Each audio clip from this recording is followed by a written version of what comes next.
guys, welcome back to the channel. Welcome to another video. Today we're talking about the big breaking news that Manchester City and Leeds have agreed a fee over Kalvin Phillips.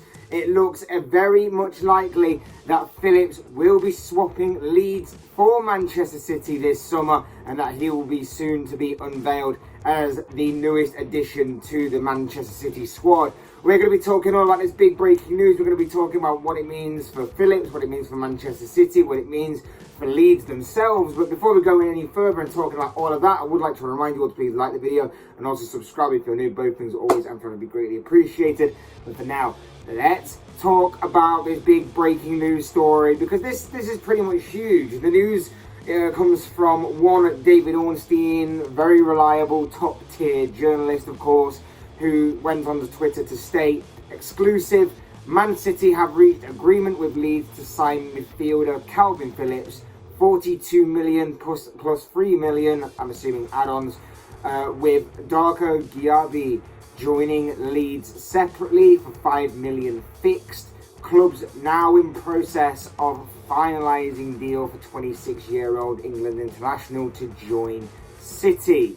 So, of course, we're coming from David Ornstein, very reliable, and a lot of other media outlets are also picking up on it as well.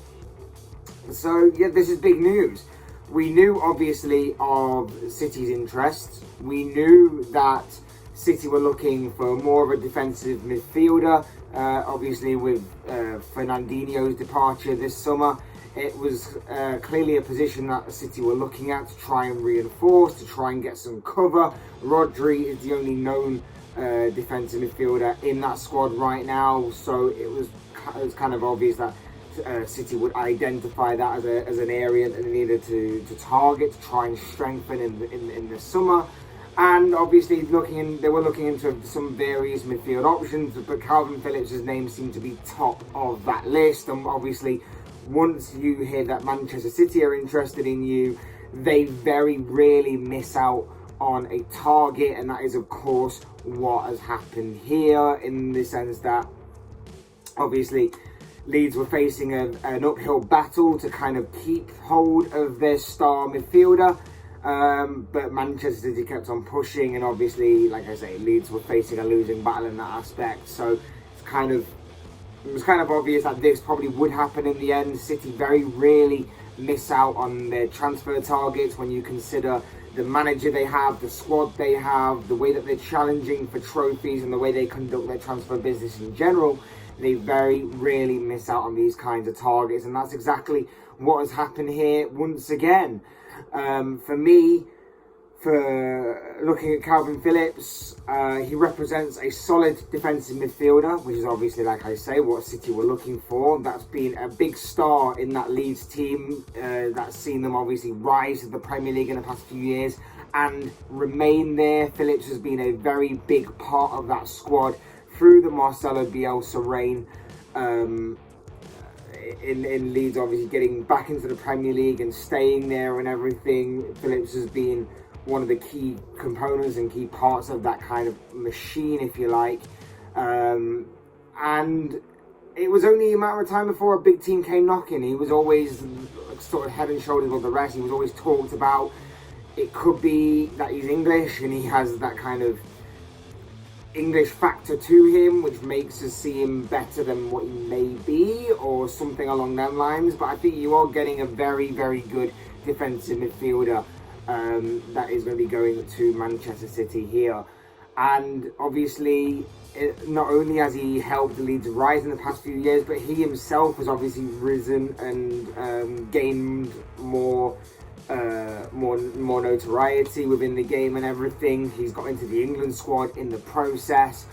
This season, though, has been a bit tough for him. Obviously, the big hamstring injury that he suffered for a large part of this season meant that he only played 20 league games for Leeds this season. So he has taken a bit of an injury hit season during this campaign. But there's no doubt about it that he has all the tools and all the ability right now to kind of slot straight into this Manchester City squad and play very well, be a very good component in this whole Pep Guardiola machine, and just do a lot of the a lot of key requirements that Guardiola would love, Manchester City need as a club, and obviously all of that will all combine to help Kalvin Phillips himself with his own game.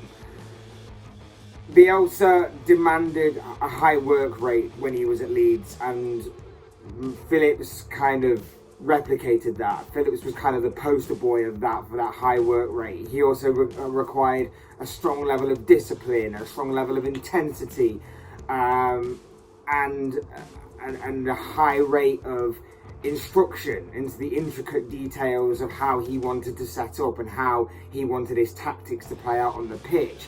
Something that's obviously not too dissimilar from one Pep Guardiola, who's very intricate and methodical in the way that he approaches football and he approaches games, and he obviously wants to invoke his style and his preference of tactics on his squad. And you get the feeling that with all that being said, it seemingly won't be a massive change for Phillips to go from obviously Bielsa to Guardiola. I know that obviously Jesse Marsch came in at Leeds towards the end of this season, but obviously he'll still be well drilled and well trained in the kind of ways of Marcelo Bielsa, so it won't be too difficult for him to kind of adapt, I don't think. But as well as that, you've got to think, like, it's not going to be too difficult.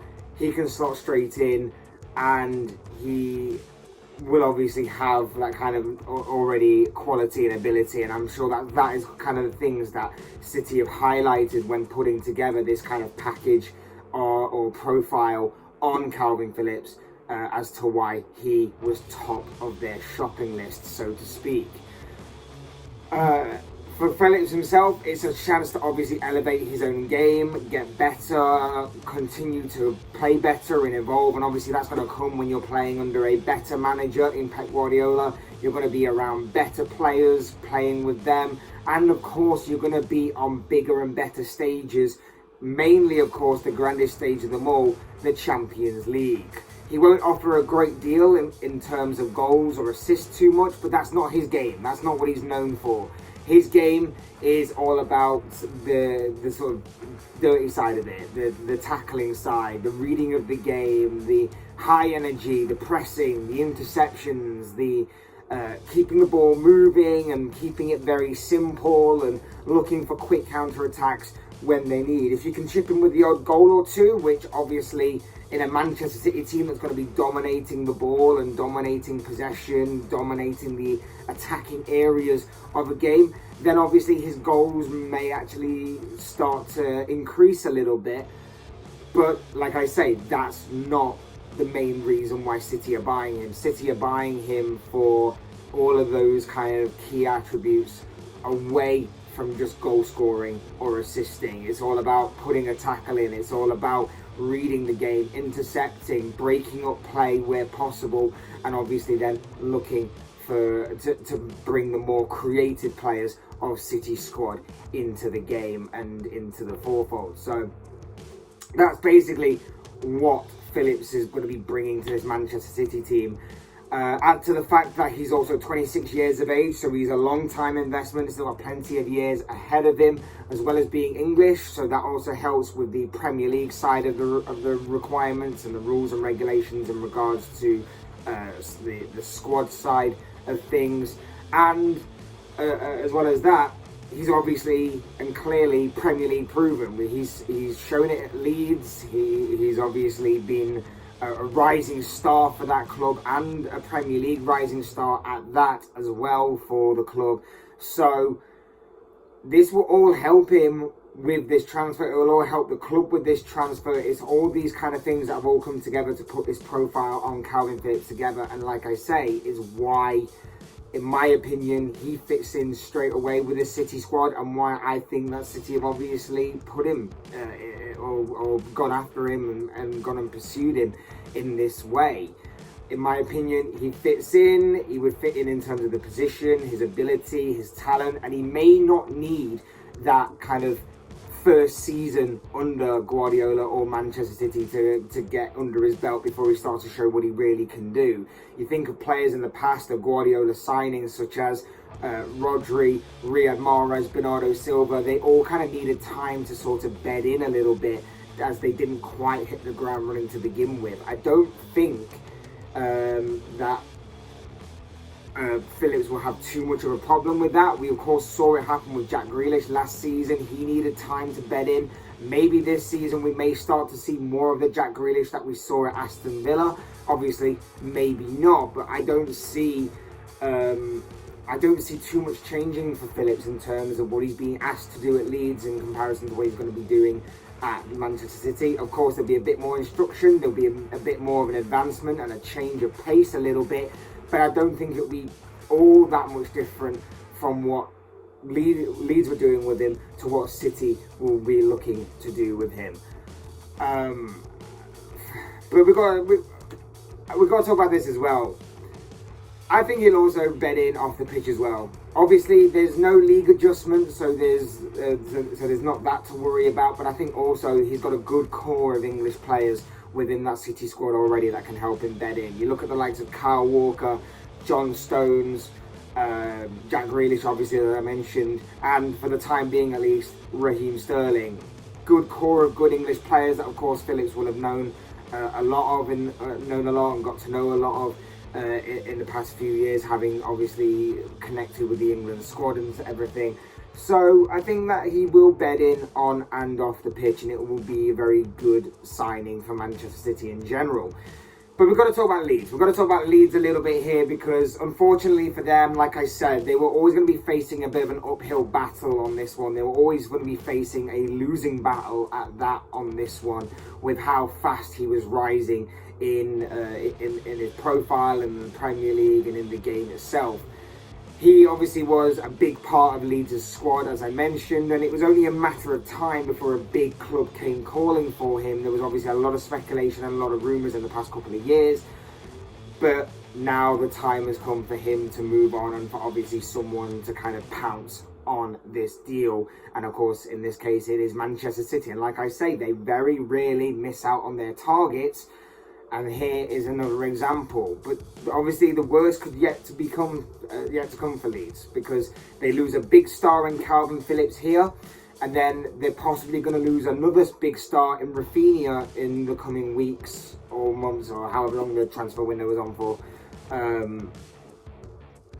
Because he obviously has got a lot of speculation and a lot of rumours surrounding his future.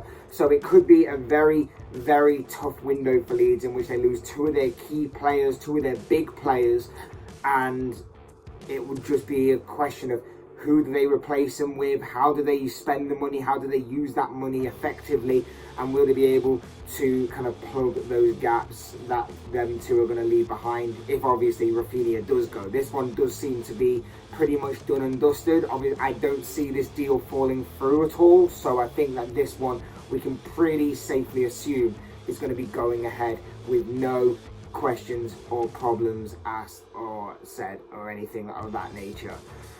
But of course, this does belong to Manchester City. This is City Day again, in which they have got their man, they've got their target, they've flexed their wealth once more, and they have reinforced their squad big time. Their squad depth and their squad in general just got even bigger, deeper, better, and like I say, properly reinforced. Also, remember next season as well, if anyone says that, oh, but he won't play because he'll be behind Rodri. Just remember, there are 5 subs to be used next season. 5 subs. So he'll be pretty much guaranteed at least some sort of game time, game after game, consistently and constantly throughout the entirety of the season, because you would imagine that City can put on their starting 11 and then they can throw on 5 big game players from their subs bench that arguably could walk into the majority of starting 11s in the Premier League as well. And I think that Phillips would definitely be one of them. Whether he's starting, whether he's on the bench, he would definitely get plenty of game time. But to me, this is a very good signing for Manchester City. It reinforces their squad. It is obviously a big signing at that. Another big wave made by Manchester City in this transfer window after, of course, Erling Haaland. But I want to know what you guys think. I want to know what you think about this whole situation. These are just, of course, the thoughts, comments, opinions, predictions, whatever you want to call it, of this guy. I want to know what you guys think. What do you make of the news that Manchester City and Leeds have agreed a fee for Kalvin Phillips? He is presumably going to be unveiled as a Manchester City player in the coming weeks or so, depending on how quickly everything else can get agreed and how quickly a medical can be sorted and everything. I want to know what you guys think about this whole story. What are your own thoughts, your comments, opinions, predictions, whatever you want to call it on this. I'd love to read them all down below in the comment section, because I'm sure it'll make for interesting reading. Otherwise, hit the like button on the way out to enjoy the video. Subscribe if you're new and want to see more content like this. Both things are always and probably greatly appreciated. And as always, thank you all so much for watching and listening. I've been Fletch. This has been another Fletch Talks video, and I will see you and speak to you all again soon in another video.